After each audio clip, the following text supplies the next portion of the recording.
ایک دعا حضرت مسیح موعود السلام کی ہے، تو اس کو بھی ہمیشہ سامنے رکھنا چاہیے. یہ تتمہ حقیقت وہی میں ہے، اور جیسے دراصل حقیقی دعائیں تو یہی دعائیں ہیں.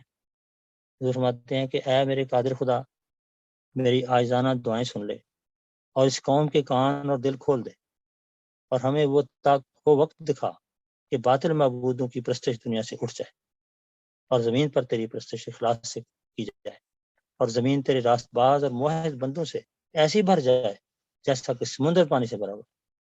اور تیرے رسول کریم صلی اللہ علیہ وسلم اور تیرے رسول کریم محمد مصطفیٰ صلی اللہ علیہ وسلم کی عظمت اور سچائی دلوں میں بیٹھ جائے. آمین.